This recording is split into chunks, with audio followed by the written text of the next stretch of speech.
नमस्कार, मैं हूँ MS आडर और आज की कहानी जो मैं आप लोगों को सुनाने जा रही हूँ उसका शीर्षक है बुद्धि से ख्याति मिलती है। दो दोस्त हैं, प्रभाकर गोस्वामी और आर्यन।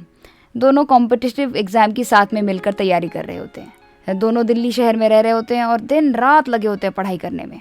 एक दिन क्या होता है कि प्रभाकर परेशान हो जाता है और आर्यन को कहता है, यार ये एप्टीट्यूड एग्जाम के कितने भी क्वेश्चन सॉल्व करो, बात वहीं की वहीं रहती है यार, कुछ ना कुछ, ये बेकार है।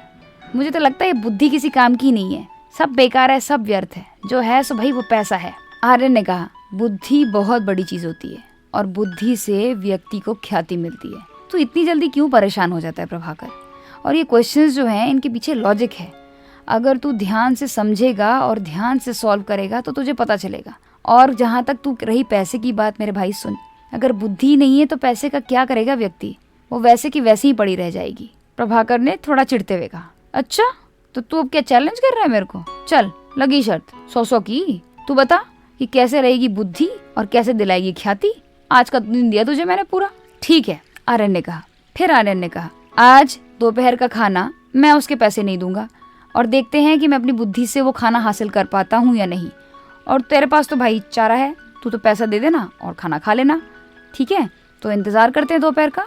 दोनों पढ़ाई करने लगते हैं। शिराज टिफिन लेकर आता है। एक्चुअली में अम्मा टिफिन सप्लाई करती है प्रभाकर और आर्यन को, और वो लोग डेली बेसिस पे पैसा देते थे और डब्बा लेते थे। आज जैसी की शर्त लगी थी, आर्यन को बिना पैसे के खाना खाना था। अब वो जुगत में लग गया। 12:30 बज चुके थे। तभी दरवाजे की घंटी बजती है और प्रभाकर जाकर एक्साइटमेंट में दरवाजा खोलता है। शिराज अंदर आता है। तभी आर्यन आता है और आर्यन कहता है कि भाई एक बात कहनी है, आज डब्बा वापस ले जाओ, मेरे पास पैसे नहीं है और मैं खाना नहीं खा सकता। शिराज कहता है तो कोई बात नहीं भैया, आप कल पैसे दे देना, इतना क्यों परेशान हो रहे हो? वैसे भी आप हमारे रेगुलर कस्टमर हो, इतना दुखी होने की ज़रूरत नहीं है। और आप अम्मा को माँ के जैसे मानते हो, शुरू से इतना रिस्पेक्ट करते आ रहे हो, मैं भी आपके छोटे भाई जैसा हूँ, इतना दिल मत छोटा करो। और मैं वैसे भी आपकी बुद्धि का बहुत कायल हूँ, आप इतना सत्य बोलते हो, इतने अच्छे हो, मुझे इतनी हेल्प करते हो, जब भी मैं कहीं फंसता हूँ तो मुझे बताते हो कि मुझे कैसे काम करना चाहिए। एक दिन का खाना आज मेरी तरफ से भैया, सोचो कि जन्मदिन के उपलक्ष्य में मैंने पार्टी दी आपको। प्रभाकर को लगा कि वो अपनी शर्त हार रहा है, थोड़ा सा चिढ़ते हुए बोला, अरे ऐसे कैसे? ओए शिराज, अगर घोड़ा घास से यारी करेगा तो खाएगा क्या? छोड़, चुपचाप से डब्बा वापस लेके जा, आज इसको उपास में रहने दे। आज समझ कि इसकी फास्टिंग है, भूखे रह भी जाएगा तो कौन सा मर जाएगा।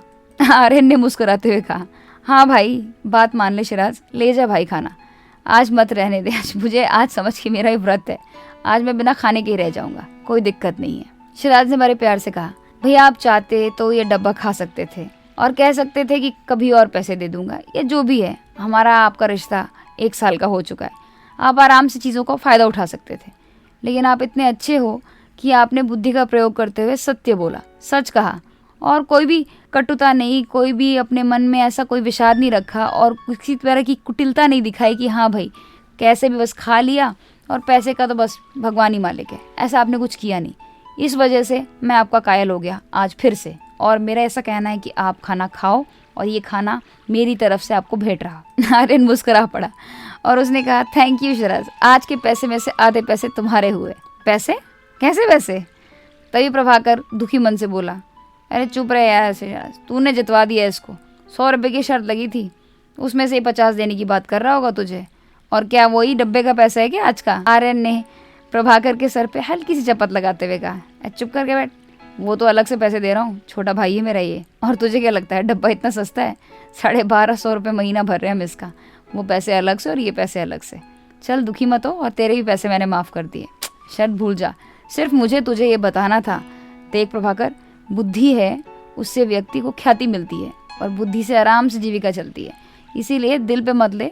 ये जितने भी क्वेश्चंस हैं हम जो पढ़ रहे हैं एप्टीट्यूड वगैरह के, आराम से सॉल्व होते हैं, थोड़ा सा लॉजिक लगा और लॉजिक लगाने पे सब ठीक होगा। खैर वो बात तो वहाँ की रही, मेन बात ये है कि शिराज और प्रभाकर, लाइफ में अगर ख्याति प्राप्त करनी है तो बुद्धि का प्रयोग करो और अच्छा काम करो, अच्छे कामों के लिए प्रयोग करो, तो अपने आप ही आप प्रख्यात हो जाओगे, कुख्यात मत होना। सबके सब एक साथ हंस। इस कहानी से हमें बहुत कुछ सीखने को मिला। आज इस बात को हमें गांठ बांध लेनी चाहिए कि बुद्धि का सही प्रयोग करेंगे और बुद्धि का प्रयोग करेंगे, इससे हमें प्रख्यात हो जाएंगे और हमारा नाम बढ़ेगा। इस कहानी को यहीं विराम देते हैं, मिलेंगे फिर नई कहानी के साथ में। आज के लिए बस इतना। Have a blissful life.